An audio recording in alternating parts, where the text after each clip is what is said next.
नमस्कार भक्तों, आप सभी का स्वागत है हमारे अपने channel mom with Gyanvi official पर। तो भक्तों, आज हम जानेंगे आपकी इस वीडियो में कि अक्षय तृतीया का शुभ मुहूर्त क्या रहेगा और अक्षय तृतीया कब है। तो भक्तों, आज की इस वीडियो में हम आपसे बात करने वाले हैं अक्षय तृतीया के बारे में। तो आज की इस वीडियो में आप जानेंगे कि किस प्रकार से अक्षय तृतीया के दिन माता लक्ष्मी की पूजा आराधना करनी चाहिए, जिससे कि माता लक्ष्मी सदैव हमारे घर में विराजित रहें। और इसके अलावा आज किन चीज़ों का दान करना चाहिए, खरीदारी के मुहूर्त क्या हैं और किस प्रकार से आपको खरीदारी करनी है, कौन सी वस्तुओं की खरीदारी आपको आज के दिन जरूर करनी है।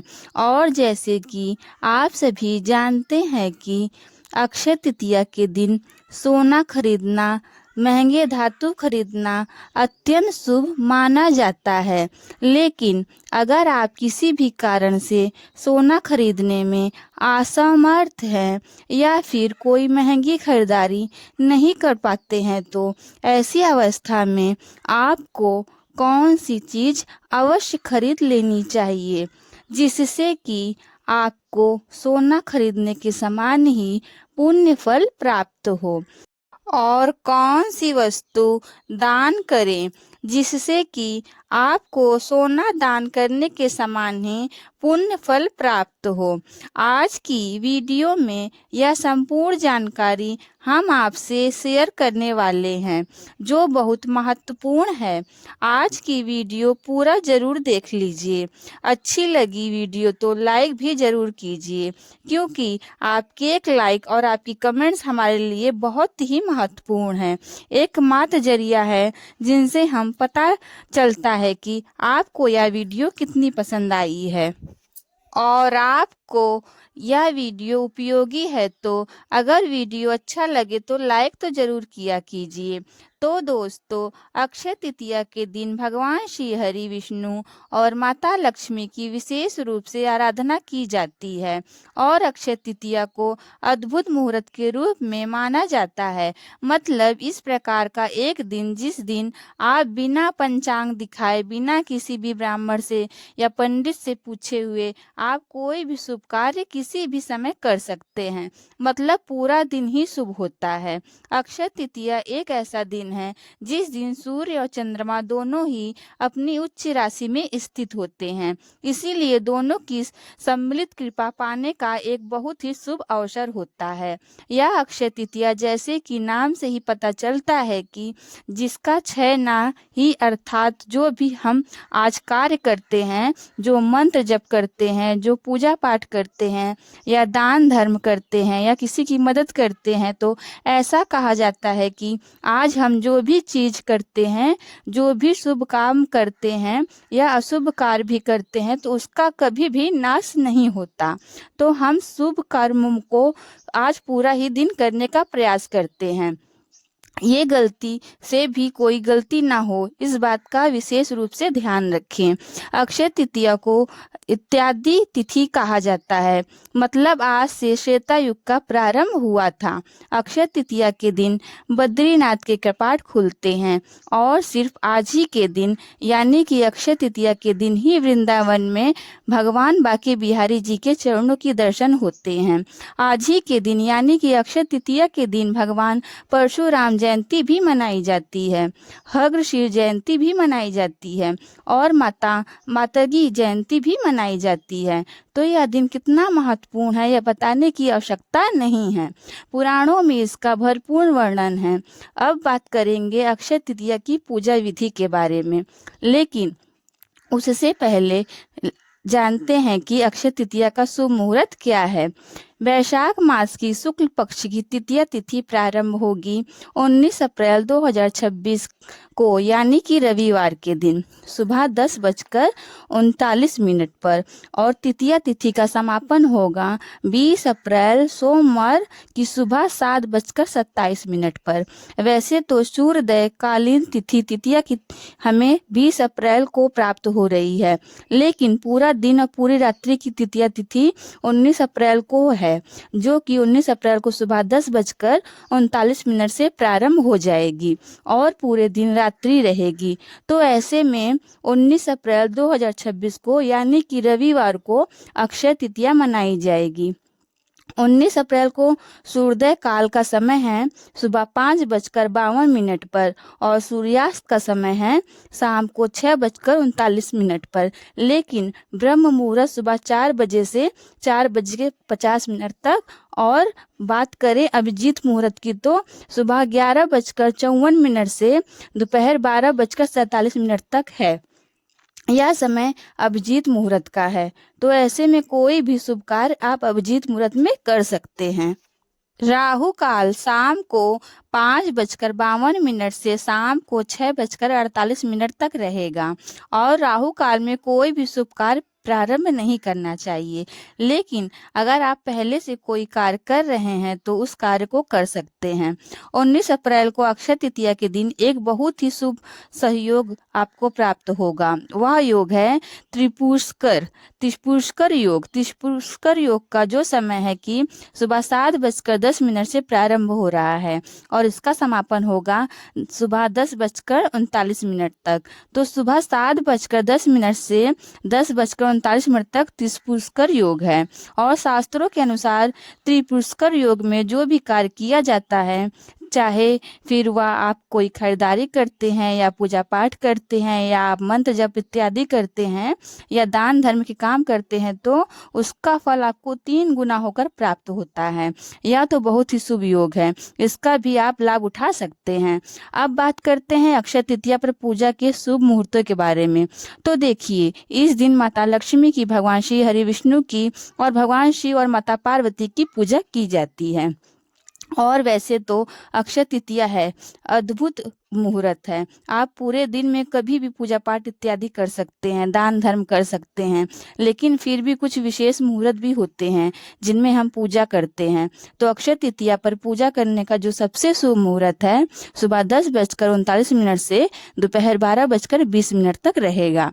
इस अवधि में माता लक्ष्मी की पूजा आप कर सकते हैं। कलश की स्थापना करके हम पूजा करते हैं। मतलब जब भी हम माता लक्ष्मी जी की पूजा करते हैं अक्षय तृतीया के दिन, तो विशेष रूप से कलश की स्थापना करते हैं।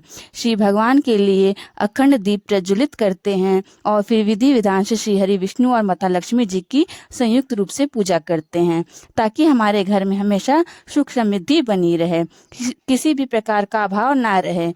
तो इस शुभ मुहूर्त से आप पूजा कर सकते हैं। इसके अलावा 19 अप्रैल की शाम को भी प्रदोष काल में आप पूजा कर सकते हैं। रात्रि विशेष रूप से मंत्रों का जाप कर सकते हैं, क्योंकि देखिए अक्षय तृतीया पर हमें जो भी शुभ कार्य करते हैं, पूजा पाठ करते हैं, मंत्रों का जाप करते हैं, तो उसका फल हमें जन्म जन्मांतर तक प्राप्त होता है। मतलब वह काम कभी भी समाप्त नहीं होता। अक्षय पुण्य फलों की प्राप्ति होती है। तो रात्रि में जितना हो सके भगवान श्री हरि विष्णु और माता लक्ष्मी के मंत्रों का जाप कीजिए। माता लक्ष्मी से प्रार्थना कीजिए कि आपके घर में सुख समृद्धि के स्वरूप में, सकारात्मक ऊर्जा के स्वरूप में और स्वास्थ्य के स्वरूप में, सौभाग्य के स्वरूप में आपके घर में सदैव वास करें। चलिए अब जानते हैं कि सोना खरीदने का शुभ मुहूर्त क्या है। देखिए 19 अप्रैल को सुबह 10:39 से 20 अप्रैल को सुबह 5:51 तक आप कोई भी खरीदारी कर सकते हैं। सोना खरीदना चाहते हैं या प्रॉपर्टी लेना चाहते हो या फिर कहीं भी इन्वेस्टमेंट करना चाहते हैं तो यह कार्य आप कर सकते हैं। इस शुभ मुहूर्त में बस आप राहु काल का ध्यान रखिएगा। राहु काल में कोई भी खरीदारी या कोई भी शुभ कार्य प्रारंभ नहीं करना चाहिए, तो इस बात का आपको ध्यान रखना है। लेकिन जो लोग सोना नहीं खरीद पाते या कोई भी महंगी धातु नहीं खरीद पा रहे हैं, तो ऐसे में अगर आप जो खरीद रहे हैं या फिर चने की दाल खरीदते हैं या फिर हल्दी खरीदते हैं, तो इसे भी सोने के समान ही माना जाता है। मतलब इसे स्वर्ण खरीदने जितना ही शुभ माना जाता है। इसके अलावा आप पीतल की कोई वस्तु भी खरीद सकते हैं, जैसे पीतल का कोई भी पात्र आप खरीद सकते हैं, और पीली सरसों खरीदना अत्यंत श्रेष्ठ है। तो अगर आप कोई भी महंगे धातु नहीं खरीद रहे हैं तो आपको इन चीज़ों को जरूर खरीदना चाहिए। आप इनमें से कोई एक चीज़ भी खरीद सकते हैं, चाहे तो सभी चीज़ें भी खरीद सकते हैं। अच्छा, जो लोग सोना नहीं खरीद रहे हैं उन्हें भी अवश्य खरीदना चाहिए। चने की दाल अवश्य खरीदे, पीली सरसों जरूर खरीदे, ठीक है। तो ऐसा नहीं है कि अगर आप सोना खरीद लेते हैं तो बाकी की चीज़ें आपको नहीं खरीदनी है। कम से कम पीली सरसों और चने की दाल और जो तो आपको ज़रूर खरीद लेनी चाहिए। हल्दी अवश्य लेनी चाहिए, इससे घर में शुभता आती है, और शुभता बहुत आवश्यक है, धन से भी ज़्यादा आवश्यक है। घर में शुभता का बने रहना, घर में मांगलिक कार्यों का निरंतर होते रहना, यह सबसे ज़्यादा आवश्यक है। क्योंकि कई लोगों को आपने देखा होगा, उनके पास धन है, किसी चीज़ की कमी नहीं, लेकिन घर में कोई शुभ कार्य हो ही नहीं पा रहा। कोई मांगलिक कार्य होता है तो घर में कलेश पहले हो जाता है। तो इस प्रकार की स्थिति में से बचने के लिए शुभ वस्तुएं अवश्य खरीदनी है। अब बात करें कि आपको दान क्या करना है, क्योंकि देखिए जब हम अक्षय तृतीया की बात करते हैं तो सबसे ज़्यादा आवश्यक है दान पुण्य करना। आप कुछ खरीदे या ना खरीदें, चाहे छोटी से छोटी चीज़ें खरीद लीजिए, लेकिन दान अवश्य कीजिए। लेकिन दान किन चीज़ों का करें, तो देखिए कहा जाता है कि आज के दिन आपको स्वर्ण दान करना चाहिए, भूमि दान करना चाहिए, अपने सामर्थ्य के अनुसार चीज़ों का दान करना चाहिए। अब देखिए सब लोग स्वर्ण दान तो नहीं कर पाते, मान लीजिए जैसे तैसे जोड़कर कोई खरीद भी ले तो उसे दान नहीं कर पाता है। ठीक है, तो क्या दान करें जिससे कि हमें स्वर्ण दान के समान पुण्य फल प्राप्त हो। तो देखिए वैसे तो सामर्थ्य और शक्ति के अनुसार आप किसी भी वस्तु का दान कर सकते हैं, लेकिन आज के दिन जल दान करना, मतलब अगर आप चाहें तो पानी का भी दान कर सकते हैं। कुछ जीवों को पानी पिला सकते हैं, लेकिन अगर आप किसी घड़े में, मतलब किसी मिट्टी के पात्र में जल भरकर और उसमें थोड़ी शक्कर डालकर किसी को दान करते हैं तो उसका फल आपको अनंत गुना होकर प्राप्त होता है। चाहे तो आप मंदिर में दान कर लीजिए, मतलब मंदिर में ले जाकर रख दीजिए, या फिर आप चाहें तो किसी पुजारी को भी, किसी ब्राह्मण को भी दान दे सकते हैं। जरूरतमंद लोगों को भी आप दान दे सकते हैं, राहगीर हैं उनको भी आप जल पिला सकते हैं। आप अपने घर की छत पर या फिर घर के मुख्य द्वार पर भी जल रख सकते हैं, इससे कि पक्षी या जानवर इत्यादि उसे जल को ग्रहण करे तो आपको दान का फल प्राप्त हो। ठीक है, अब बात करें कि कौन सी वस्तु दान करें जिससे कि स्वर्ण दान का फल हमें प्राप्त हो। देखिए जो दान करना स्वर्ण दान के समान फल होता है। अगर आप हल्दी का दान करते हैं तो इससे भी आप स्वर्ण दान के समान पुण्य फल प्राप्त होता है। चने की दाल का दान करते हैं तो आप इससे भी स्वर्ण दान के समान पुण्य फल प्राप्त होता है। पीतल के पात्र का दान अगर आप करते हैं, या किसी मंदिर में आप घंटी ले जाकर दान कर सकते हैं, या फिर पूजा के लिए कोई कलश इत्यादि हो तो आप खरीद कर उसे किसी ब्राह्मण को या किसी पुजारी को जो कि पूजा करते हो ऐसे पात्र में आपको थोड़े जौ भर देना है। मतलब जौ से इस पात्र को भर दीजिए, या फिर चने की दाल से इस पात्र को भर दीजिए, या फिर आप चाहें तो जल से भी भर दीजिए, जो भी आपके पास उपलब्ध हो। और दक्षिणा के साथ किसी भी पुजारी को, किसी ब्राह्मण को दान करते हैं तो आप पूजा पाठ करते हो ऐसे व्यक्ति को दान करते हो तो आपको स्वर्ण दान के समान या फिर उससे भी कहीं ज़्यादा पुण्य फल प्राप्त होता है। तो भक्तों, यह थी अक्षय तृतीया की संपूर्ण जानकारी। आपको यह वीडियो कैसी लगी प्लीज़ कमेंट बॉक्स में हमें ज़रूर बताइएगा। तो चैनल से जुड़े रहें ताकि सभी जानकारी आप सबको सही समय पर प्राप्त हो। अगर आपने हमारे चैनल को अभी तक सब्सक्राइब नहीं किया है तो सब्सक्राइब जरूर कर लें, और बेल आइकन दबाकर कमेंट बॉक्स में ज़रूर लिखें हर हर महादेव, जय श्री हरि विष्णु, जय माँ लक्ष्मी की। फिर मिलते हैं ऐसी एक और धार्मिक वीडियो के साथ, तब तक के लिए आप सबका बहुत बहुत धन्यवाद और आपका दिन मंगलमय हो।